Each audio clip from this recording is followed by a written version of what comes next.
Boa noite, gente, que delícia estar aqui de novo, né, no nosso pequeno grupo. Eu espero que todo mundo esteja bem, né, nós continuamos a nossa quarentena voluntária e que Deus possa mesmo falar no coração de cada uma de nós nessa noite. É com muita alegria mesmo e com temor e tremor que eu venho aqui entrando na casa de vocês, e Jesus ensinou pra gente que quando 2 ou mais estiverem reunidos no nome dele, ele se fará presente. E então eu creio que Jesus está presente nesse momento.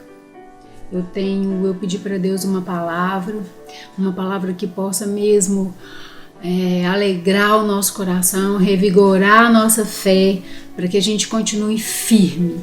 Para que a gente continue firme mesmo, esperando sempre nele, aquilo que ele tem para nós nesse momento. Amém? E o que eu tenho para vocês hoje é Lucas capítulo 5. Abre lá, porque a gente precisa abrir a palavra, né? Lucas 5, versículo 1, a gente vai falar da pesca maravilhosa. Essa palavra sempre mexeu muito no meu coração, porque eu amo Pedro, né? Eu amo Pedro, e esse é o momento em que Jesus se apresenta para Pedro e chama Pedro para andar com ele. E eu creio que a pesca maravilhosa é porque Jesus, toda vez que Jesus se apresenta, ocorrem maravilhas, surpresas, né? Porque Jesus é aquele que nos surpreende. Jesus nos surpreende, e assim ele surpreendeu Pedro. Vamos lá? Então, Lucas 5, verso 1, fala assim: Aconteceu que, ao apertá-lo a multidão para ouvir a palavra de Deus, estava ele junto ao lago de Genezaré, e viu 2 barcos junto à praia do lago. Mas os pescadores, havendo desembarcado, lavavam as redes. Entrando em um dos barcos, que era o de Simão, pediu-lhe que o afastasse um pouco da praia, e assentando-se, ensinava as multidões. Quando acabou de falar, disse a Simão: Faze-te ao largo e lançai as vossas redes para pescar. Respondeu-lhe Simão: Mestre, havendo trabalhado toda a noite, nada apanhamos, mas sob a tua palavra lançarei as redes. Isto fazendo, apanharam grande quantidade de peixes e rompiam-se-lhe as redes. Então fizeram sinais aos companheiros do outro barco, para que fossem ajudá-los. E foram e encheram ambos os barcos, a ponto de quase irem a pique.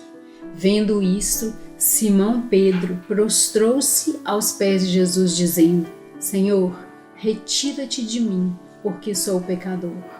Pois, à vista da pesca que fizeram, a admiração se apoderou dele e de todos os seus companheiros, bem como de Tiago e João, filhos de Zebedeu, que eram seus sócios. Disse Jesus a Simão: Não temas, doravante serás pescador de homens. E arrastando eles os barcos sobre a praia, deixando tudo, os seguiram. Essa palavra de Lucas, né, também é contada em Mateus e Marcos. Mas Lucas, eu amo a palavra de Lucas porque ele é detalhista. Ele conta detalhes, né? Marcos conta isso em pouquíssimos versículos e Lucas usa 11 versos para contar essa história para gente. Conta que Jesus, foi logo no início do ministério de Jesus, ele foi batizado. Depois que ele foi batizado por João, ele foi para o deserto, onde ele fez um jejum de 40 dias, e no final do jejum, Jesus foi tentado pelo diabo. E aí ele começa a começa mesmo o seu ministério, só depois que ele foi batizado, né? Então, ele estava na cidade de Genezaré e a multidão o apertava, porque onde Jesus estava, todos queriam estar com ele. E ele viu 2 barcos.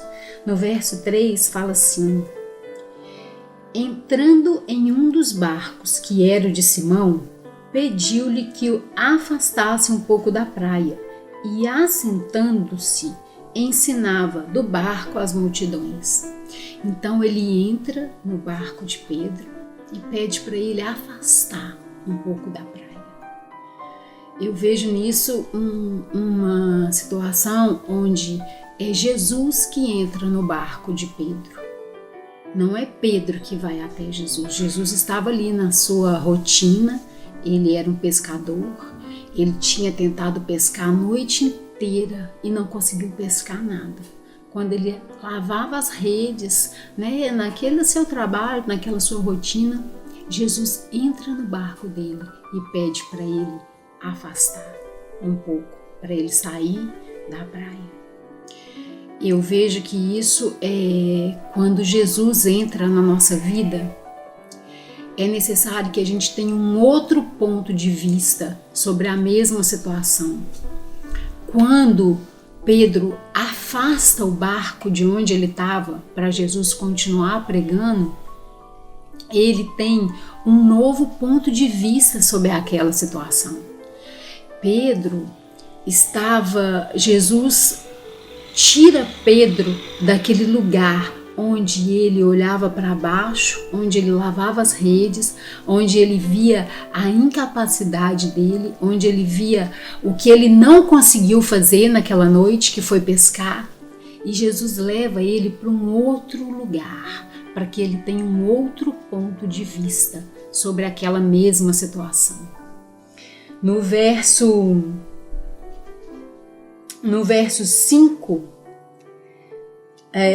4 ele fala assim: quando acabou de falar, disse a Simão, faze-te ao largo e lançai as vossas redes para pescar. No 5, respondeu-lhe Simão: mestre, havendo trabalhado a noite toda, nada pesquei, mas sobre a tua palavra lançarei as redes.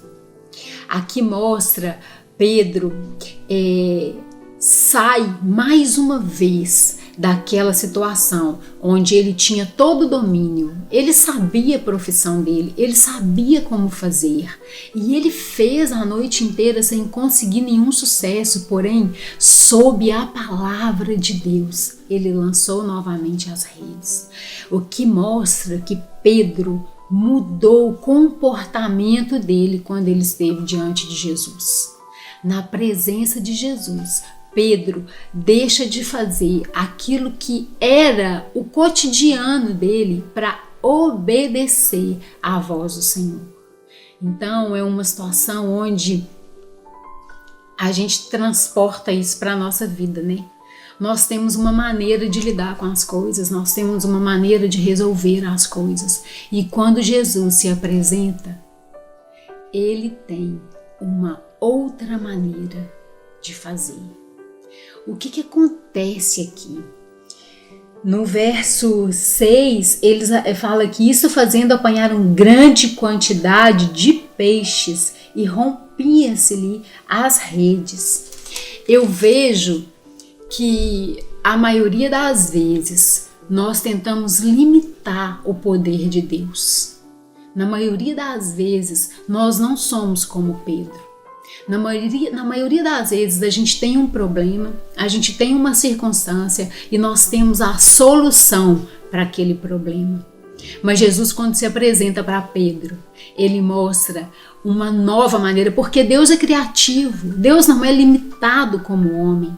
Deus é poderoso, Deus é onipresente, Ele é onipotente, Ele é totalmente poderoso para mudar qualquer situação, mas Ele não se limita à visão do homem, Ele tem o seu jeito. Nesse momento, Jesus usou a natureza para favorecer os negócios de Pedro. Você consegue acompanhar isso que eu estou querendo dizer para você?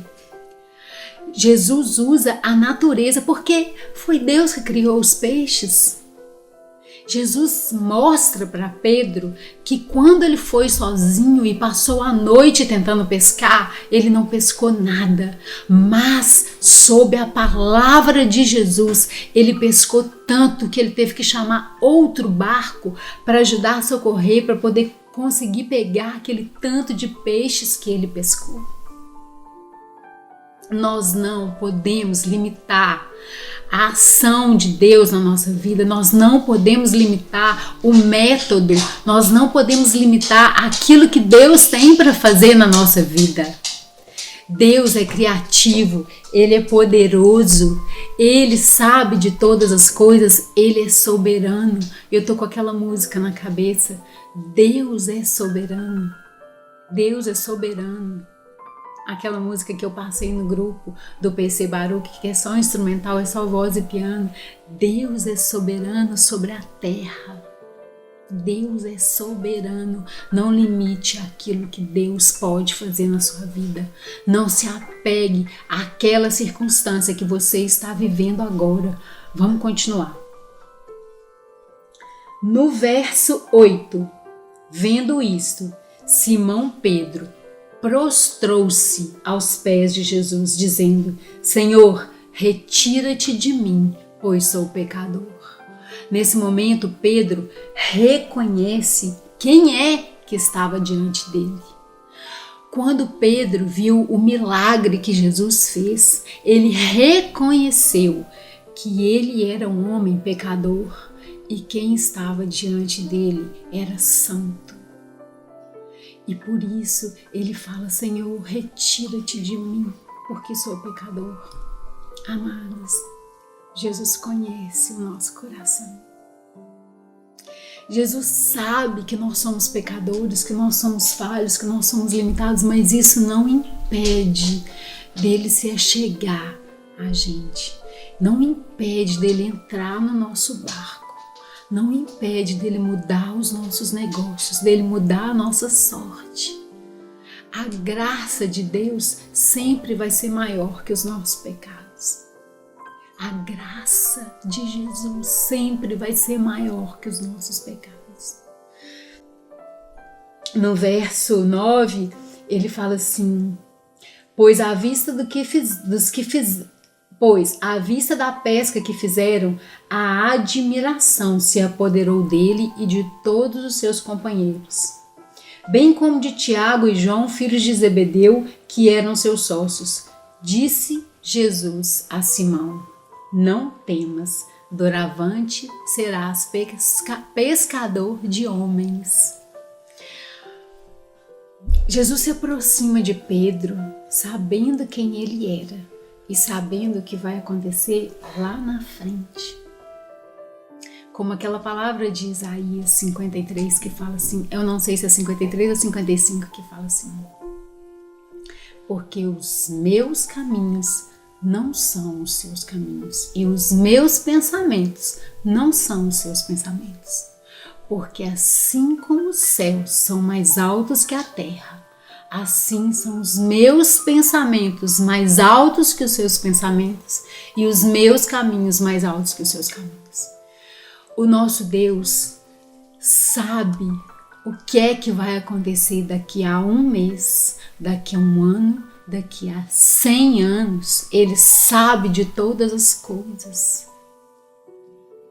Nós precisamos acreditar nessa palavra quando Jesus fala: não temas, não temas. Lá em Isaías 41:10, ele fala assim: não temas, porque eu sou contigo. Não te assombres, porque eu sou teu Deus. Eu te fortaleço e te ajudo e te sustento com a destra da minha mão. Não temas, não temas, não temas, Ele está contigo. Na palavra de Deus tem escrito 365 ou 366 vezes: não temas, não temas, continue, persevere, vá adiante, coragem, ser forte. Diante dessa situação que nós estamos vivendo hoje, diante dessa situação que você está vivendo hoje, não limite aquilo que Deus tem para você. Apenas confie, apenas persevere, apenas siga adiante. Em Hebreus 12:2, a Séries gosta muito dessa palavra, né? Hebreus 12:2. Vamos abrir lá. Hebreus 12:2 fala assim: olhando firmemente para o autor e consumador da fé, Jesus, o qual, em troca da alegria que lhe estava proposta, suportou a cruz, não fazendo caso da ignomínia, está assentado à destra do trono de Deus, olhando firmemente. Será que você consegue tirar os seus olhos dessa situação que você está vivendo e olhar para Jesus? E olhar para Ele? E focar na palavra dele? Como volta uma página aí, Hebreus 11, que eu não saio daqui, gente. Hebreus 11 fala dos patriarcas da fé. E quando ele fala de Moisés, olha só o que ele fala. A partir do 23, ele fala, do 23 até o 29, ele fala de Moisés. Mas no 27, ele fala assim: pela fé, ele abandonou o Egito, não ficando amedrontado com a cólera do rei. Antes, permaneceu firme, como quem vê aquele que é invisível. Antes, permaneceu firme, como quem vê aquele que é invisível. A gente sabe do que aconteceu com Moisés. Moisés foi o libertador do povo hebreu no Egito. E quando chegou numa situação onde não havia saída, havia de um lado Faraó e o exército de Faraó perseguindo, e do outro lado o mar vermelho. Moisés não teve medo. E diante dos olhos humanos não havia saída. Seria a morte do povo hebreu ali. Mas Moisés permaneceu firme, como quem vê aquele que é invisível. Será que a fé que existe no seu coração pode te manter firme? Será que a fé que está no seu coração é capaz de te manter firme, como quem vê aquele que é invisível? Moisés não tinha saída, mas Deus deu uma saída para ele. Deus abriu o mar vermelho e eles atravessaram a seco. E quando eles passaram, o mar fechou e matou todo o exército de Faraó. Será que você consegue olhar firme para que olhar para aquele? Eu vou voltar aqui. Será que você consegue permanecer firme como quem vê aquele que é invisível?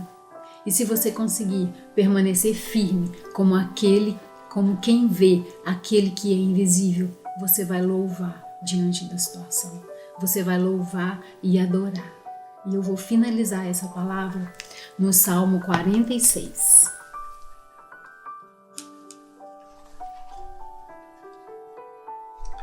Vamos lá. No Salmo 146. Nós sabemos que são 151 salmos, né?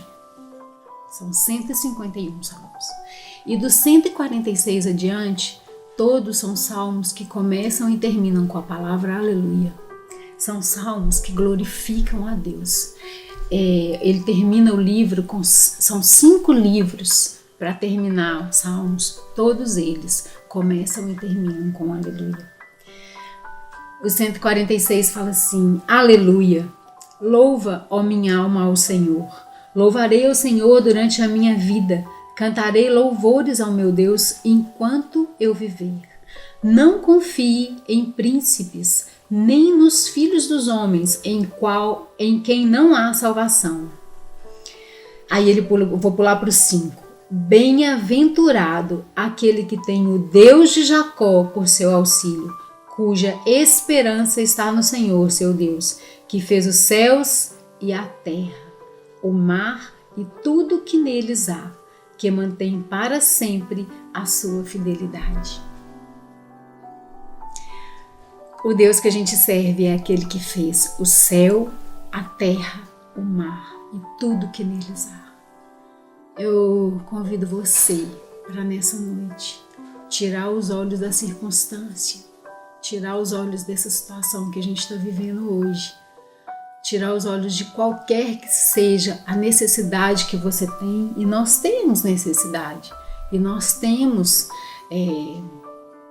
nossas demandas, né? Nós temos nossas necessidades físicas, financeiras, espirituais, emocionais também.